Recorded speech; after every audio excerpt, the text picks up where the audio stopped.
The Boar Knight, Part 5, The Baba Yaga Kirin Saga.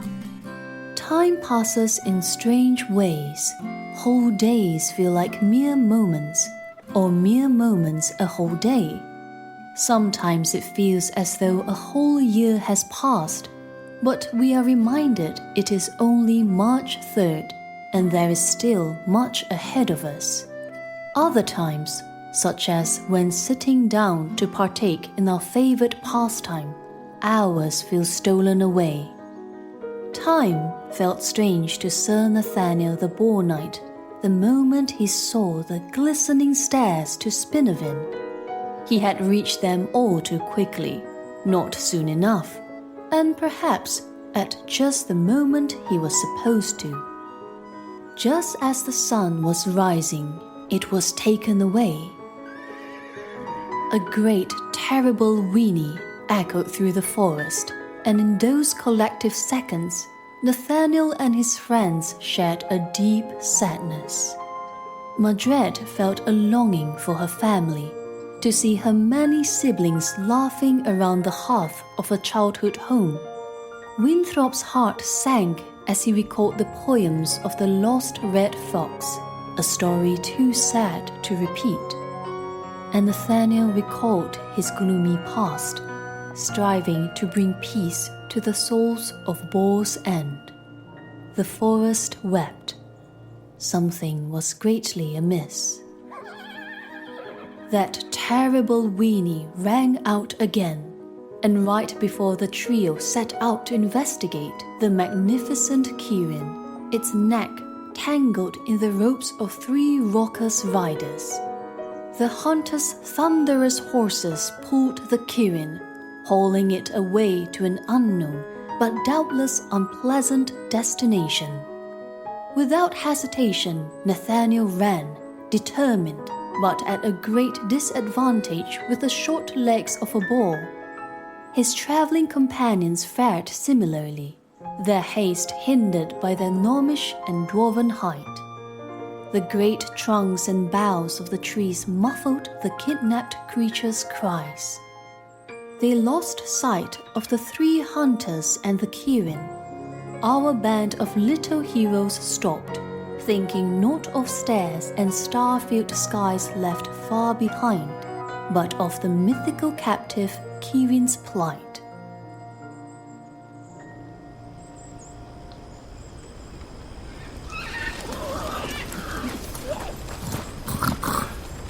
Where did they go? Puedo ver en cuevas completamente oscuras, pero esto es imposible. This is magical darkness the riders brought with them. 3 horses, sun gone, magic, darkness. It can only be the riders 3. Ugh, I can't see a thing except Winnie's glowing rose. We'll never find the Kirin now. Don't you understand that the riders 3 are the greatest hunters known to song? The riders 3 are the fastest in the land. Oh, poor Kirin. We'll never catch up. The riders 3 work for the Great Witch. I mean, even if we do find them, what do we do? Ooh. Winnie, don't worry. We'll find a way. Look for hoof tracks, or maybe we can hear them if we listen hard enough. Can you really do that? I didn't know a boar's sense of smell was so strong. If you can find them, I'll follow you into the dark, Sir Nathaniel, and we'll save the poor, magnificent creature. Really? Huzzah! We're right behind you, sir. Oh, but it's still so dark. Oh, wait up! I have the light. I'm coming.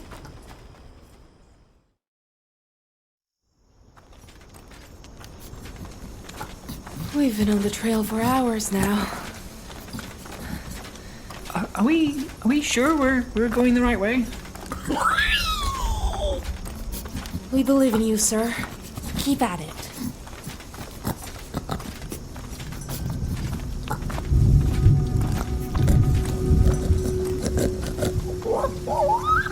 Keep trying. Maybe the scent will still be under the trees, where the rain hasn't hit. We can't leave the Kirin in the hands of those hunters.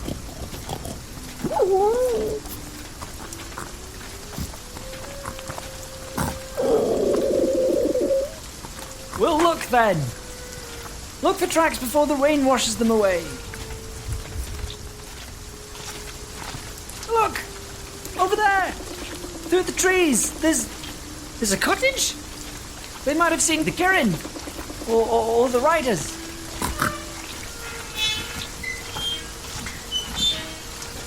Look at all the carved pumpkins. And the training dummies. Scarecrows? Oh, I've never heard of those. Why do they look like that? The scarecrow dummies? No, the pumpkin carvings. They all look so angry. With the forest behind them and the lighting. I have a bad feeling about this place. We shouldn't be here. Don't worry, Bard. You're with a knight and his squire. Now turn your back to the forest and face me. Oh, see, that little garden is not frightening at all. Zucchini, tomatoes, one oddly angry-looking cabbage, but nothing to be afraid of.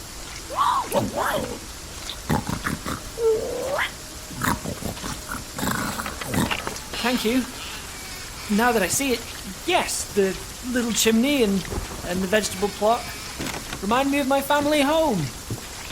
Alas, that is very far away now, I suppose. Though not as far as Boar's End, sir. Certainly no, not so far as that. There's smoke in the chimney. I would have thought somebody was home. Hello? Oh, visitors. All the way out here. Small visitors, too. Let's see. A gnome, a dwarf, and a boar. It is not every evening that I am visited by such strange guests on my doorstep. Well, it is very rare that I have any visitors at all.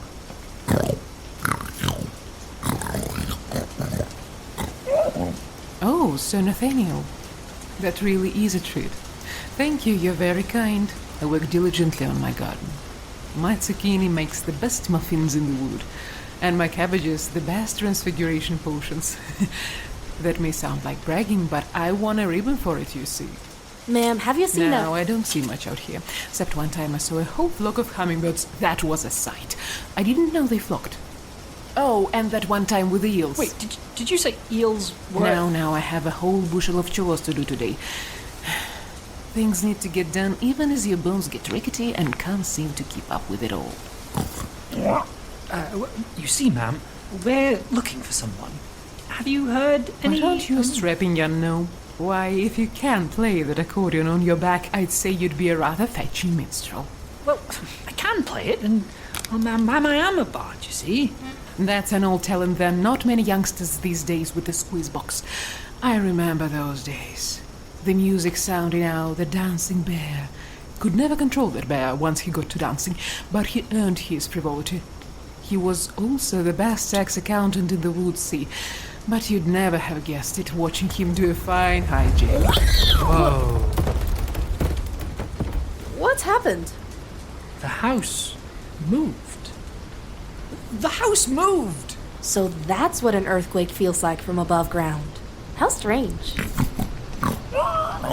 I agree, sir. That didn't feel like an earthquake to me. This is turning out to be such an exciting day. Visitors at my door, a tremor.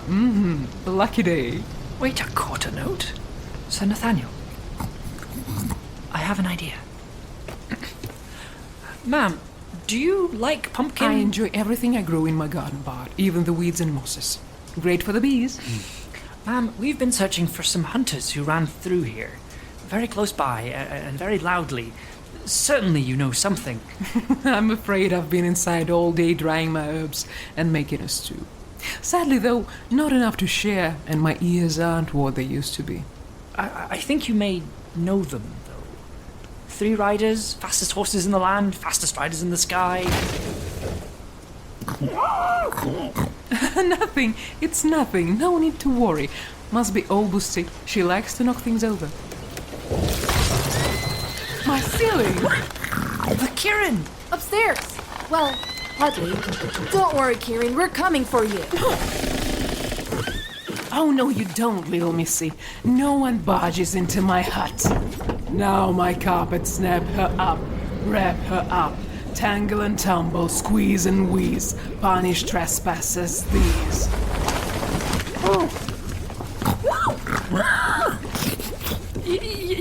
Yeah, let her go.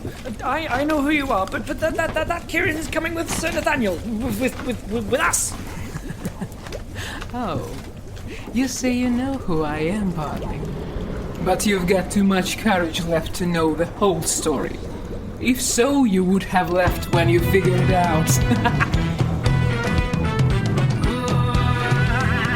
I am Baba Yaga. Listen to me, children, let me tell you a tale of what we just far from frail. I live here in the woods, further you should wander.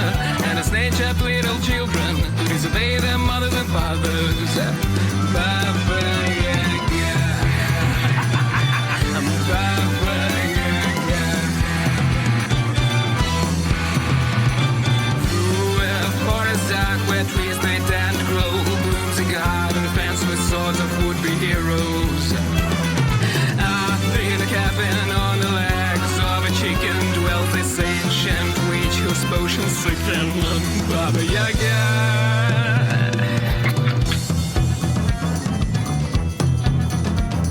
Soaring in the sky above your town, that cone of tricks renown, atop a giant mortar upon which I fly. This grave bone mother descends from on high. Baba Yaga. Baba Yaga. Stumbling upon my door are beauties and pours. Besides, for some I am a trickster, for the rare I am a guide. The guardian of wisdom, horses, and the riders three. I often swore notes with Morgan and Cersei. Oh, my magic carpet. Open round those that trespass. It is rude to interrupt your elders, dear little mortals.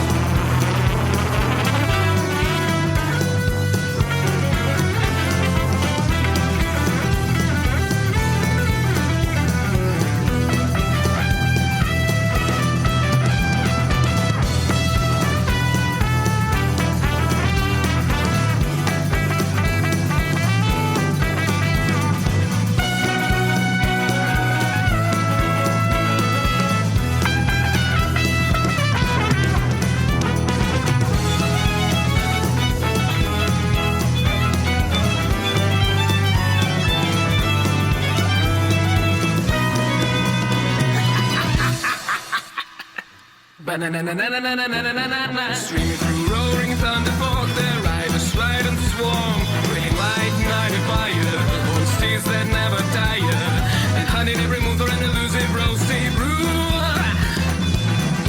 Baba Yaga. Baba Yaga. Far off past the city's edge, we surely shouldn't go. There is place of others, darkness, crows, and woe. Now on the steps, your little body is quaking, for here all other powers are forsaken. Deep in these bloodstone walls, my magic always glows. What I want to do with you, stuck within my throes.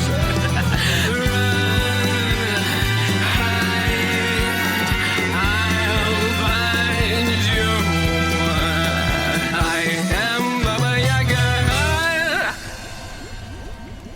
So you see you've come to the wrong house, my sweet band of little heroes. The Kirin is mine.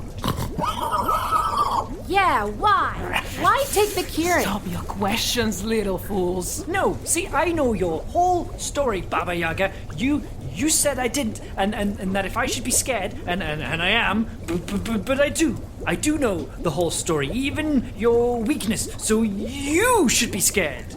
Every question we ask ages you, so why the Kirin? Why hurt it? Why bring it here? Why? Why grow zucchini? What kind of stone is that? Why? What's your favorite color? Why? Stop! I need the Kirin. I need its power to help me stay young. The more you ask of me, the more I will fight to keep it. Stop. What do you plan to do with it? I'll tie it to my house, and every day its light will keep me young. No questions, but I have to ask something. There has to be another way. There was. For hundreds upon hundreds of years, I used flowers to stay young. Beautiful blue roses that shone like moonlight, whose fragrances soothed the soul. But they are all gone, disappeared with the shrinking forest, disappeared into faraway lands I cannot trace, adorning the dresses of elven brides as far as the mountains of Ezio. But none here, none left for Baba Yaga and her creaking bones. I do! Let me go, Baba Yaga, let me go and I'll show you one of your beloved blue roses. You've one of my roses? I think not. Unwrap me, and you will find out for certain. For this, I promise, on my notes as a bard. Fine.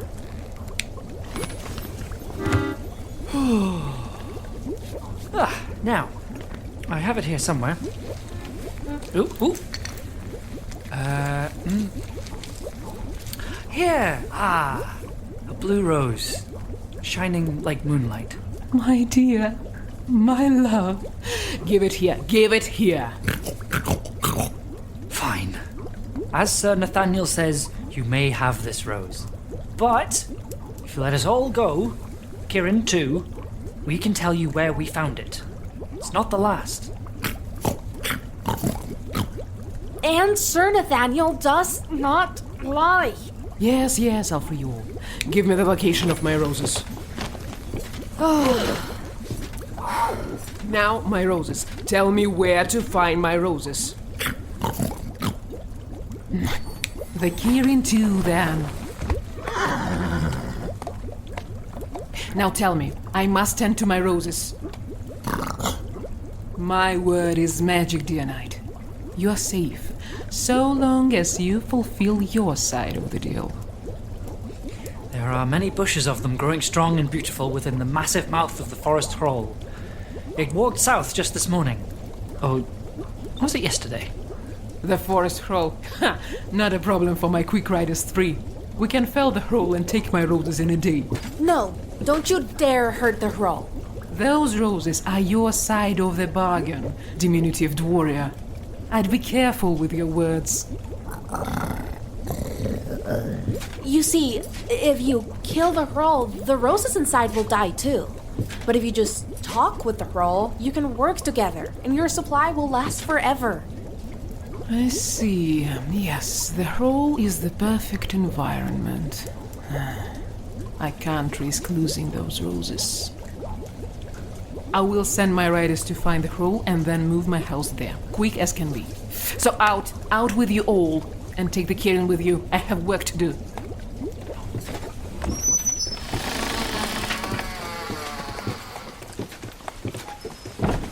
We did it! I knew we could. And Winthrop, that was some quick thinking. How did you know it would work?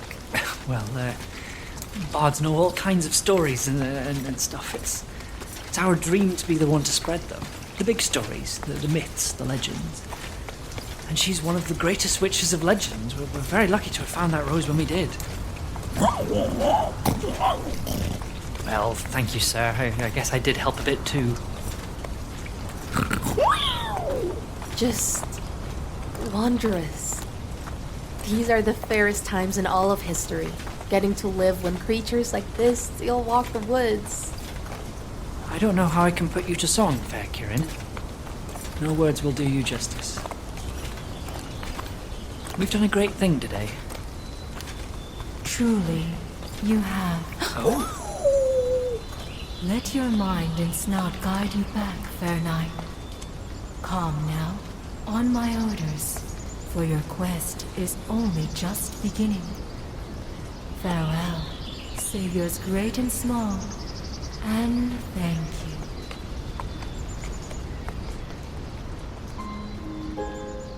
Standing in the woods just before Baba Yaga's cabin, our fair heroes watched in awe as the fine and fabled Kirin strode off into the depths of the woods. For timeless moments, the three heroes stood in silence as the glory of the Kirin faded from their eyes, but never in their hearts. Nathaniel knew then that if his quest failed, if he succumbed to Wormanism, he would still have done a great deed in freeing the Kirin, and that all in the world was not yet lost. Reluctantly, they stirred, and following Nathaniel's keen sense of direction, they turned to begin again toward the stairs to Spinnerwind. As the witch's home faded from view, the land began to rumble. They turned back to see Baba Yaga's hut lift from the ground, rising further and further into the air, perched upon chicken legs as thick as birch trees.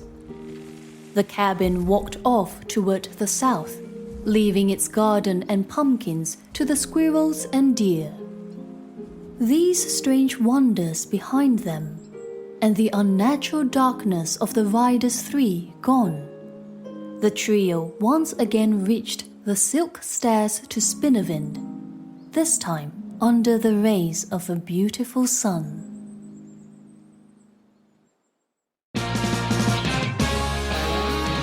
The Boar Knight, written by K.A. Statz, produced with additional sound design and accordion by Travis Vengroff, edited with sound design and mixing by Dayn Leonardson, with music by Stephen Melin, Ryan McQuinn, and Travis Vengroff, starring Sam Yeow, Paul Maya, David Devereaux, Juliana Gutierrez, Erebusadora, and Alpha Takahashi. This is a Fool and Scholar production. Thank you for listening.